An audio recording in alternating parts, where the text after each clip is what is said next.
Bahasa program yang saya maksudkan di video ini adalah bahasa program R. Bahasa program R adalah suatu bahasa pemrograman dan perangkat lunak untuk analisis statistik dan grafik. Bahasa R ini kini menjadi standar untuk pengembangan perangkat lunak statistika dan analisis data. R menyediakan berbagai teknik statistika seperti pemodelan linier dan non-linier. Kemudian terdapat juga uji statistik klasik, analisis deret waktu, klasifikasi, klasterisasi, dan juga R dapat menghasilkan grafik yang bisa memuat simbol matematika. Terdapat beberapa keunggulan dari R program ini, yaitu R program bisa kita dapatkan secara gratis, kemudian sintaksnya juga mudah dipelajari dan memiliki banyak fungsi-fungsi statistik yang terdapat di package R.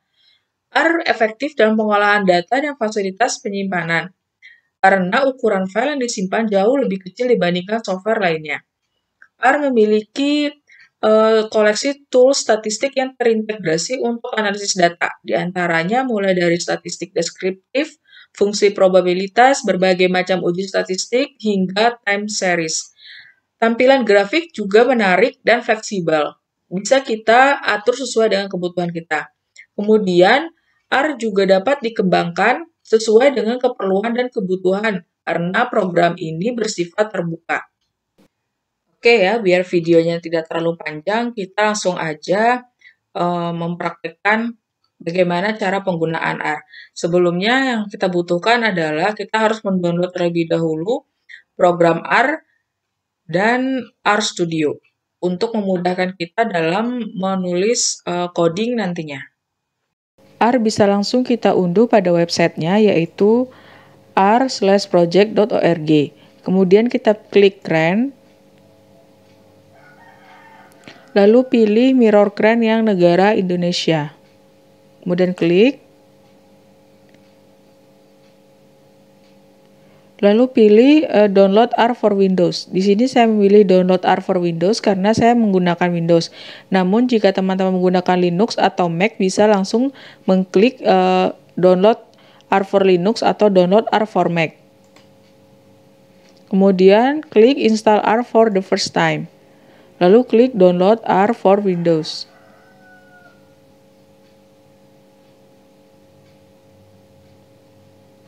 Kemudian pilih lokasi di mana teman-teman ingin menyimpan aplikasi R yang telah kita unduh.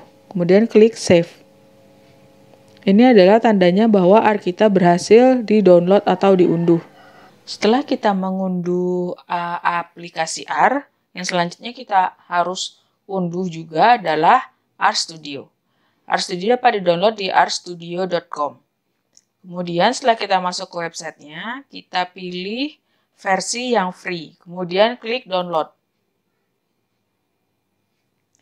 Lalu kita pilih download RStudio for Windows.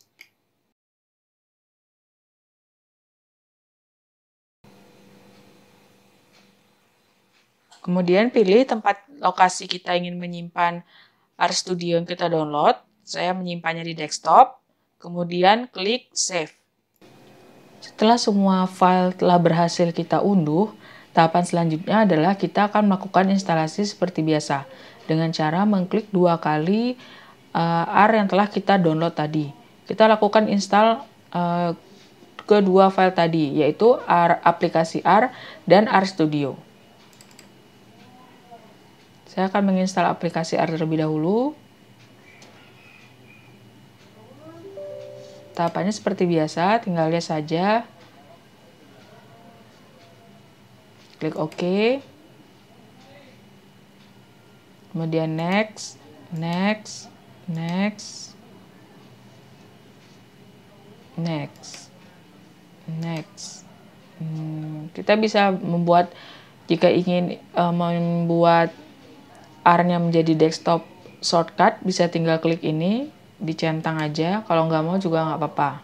Kemudian klik next. Ya, ini adalah proses instalasi R yang sedang berlangsung.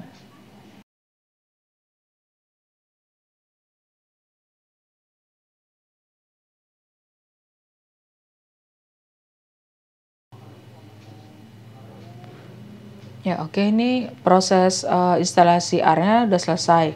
Kemudian kita klik finish. Lalu hal yang selanjutnya harus kita lakukan adalah menginstal RStudio.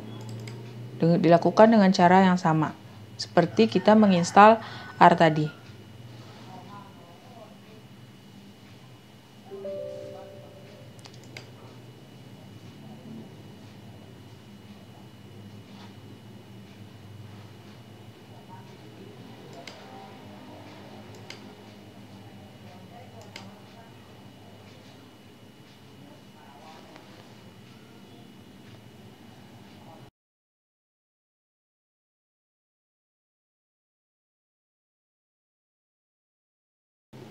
Oke, udah selesai instalasi RStudio juga. Nah, setelah semua selesai diinstal, kita sudah bisa mulai untuk menggunakan R program ini. Oke, kita tadi telah selesai melakukan proses instalasi baik pada aplikasi R maupun pada RStudio. Sekarang waktunya kita untuk mengenal bagaimana tampilan atau visualisasi baik dari aplikasi R maupun dari RStudio. Saya akan membuka dua-duanya, R dan RStudio. Dapat kita lihat di sini perbedaan dari visual dari aplikasi R dan RStudio. Pada R biasa, aplikasi R biasa atau R dengan GUI itu merupakan tampilan asli dari licensing R sendiri. Jadi di sini hanya dilihatkan tempat kita meletakkan atau menulis konsol yang akan kita lakukan atau coding yang akan kita tulis atau yang akan kita analisis di sini. Sedangkan untuk RStudio itu tampilannya lebih enak, lebih gampang, dan lebih user friendly karena bisa kita lihat di sini udah terpisah-pisah dan lebih rapi. Di sini kita bisa menuliskan skrip terlebih dahulu jika kita belum pasti akan menuliskan konsol yang akan dianalisis. Namun ketika kita sudah pasti untuk menuliskan konsol di sini, kita tinggal klik run. Misalnya saya akan coba 2 tambah 2, kita tulis di sini, nanti kita tinggal klik run, maka konsol akan tercopy paste di sini dan akan langsung mengeluarkan hasil. Dapat dilihat di sini. Oke, hal selanjutnya harus kita lakukan adalah melakukan penginstalan package. Package ini berfungsi untuk menyediakan tools analisis untuk data kita nanti. Jadi cara menginstalnya adalah kita klik menu package, kemudian klik install. Lalu kita tulis di sini package yang kita perlukan. Misalnya di sini saya memerlukan package cluster. Jadi saya tinggal ketik di sini cluster, kemudian klik ini, lalu install.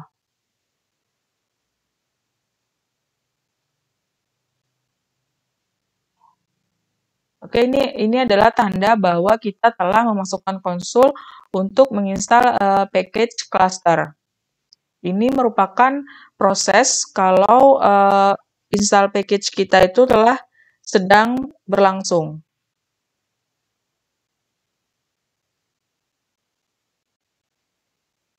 Ini proses pendownloadan package.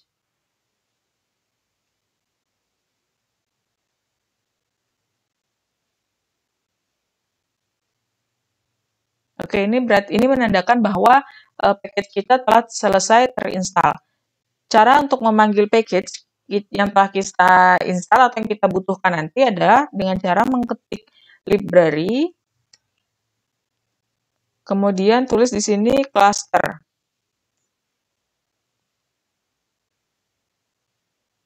Maka package ini udah siap kita gunakan nanti.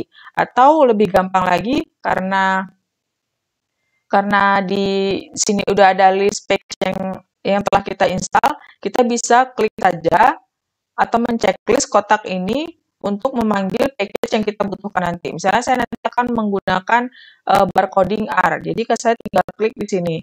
Maka library package-nya siap untuk digunakan. Oke, ini menandakan bahwa proses pemanggilan library package barcoding R itu telah selesai. Selain itu, di R kita juga bisa menuliskan variabel atau mendeskripsikan variabel.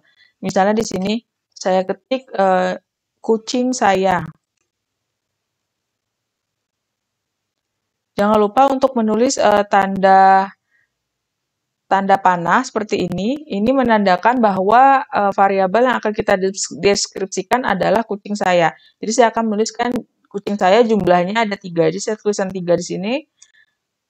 Maka nanti di kolom environment dari RStudionya akan menampilkan nilai dari kucing saya, yaitu ada 3.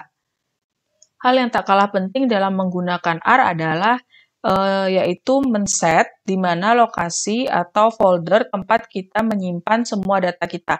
Karena di R, kita tidak bisa meletakkan data kita yang akan kita analisis di sembarang folder. Karena nanti ketika kita memanggil data kita, itu tidak akan terbaca oleh R. Jadi semua file yang akan kita butuhkan atau data-data yang akan kita analisis di R itu harus tergabung di dalam satu R. Cara untuk men-set plot di mana kita ingin menyimpan file kita nanti untuk dikerjakan dengan cara klik session, kemudian set working directory. Kita bisa pilih di mana kita mau men-set folder atau lokasi tempat kita menyimpan file kita nanti. Misalnya saya nanti akan men-set di sini di data D, kemudian saya akan setnya di folder R. Kita tinggal klik open. Oke nih, ini menandakan bahwa semua data file kita nanti yang akan dianalisis di R akan tersimpan di folder ini. Jadi kita juga harus memasukkan semua data-data yang kita perlukan sebelum kita analisis ke folder ini agar bisa dibaca oleh R-nya. Dan juga yang perlu kita ketahui bahwa dalam analisis atau dalam menganalisis data di R itu kita perlu untuk memanggil package terlebih dahulu sebelum melakukan analisis. Jadi setiap kita mulai bekerja, kita harus memanggil library karena library package tidak akan terbuka secara otomatis jika kita tidak memanggil library tersebut. Oke, sekian dulu ya video dari saya. Ditunggu video kelanjutan untuk analisis R berikutnya. Terima kasih.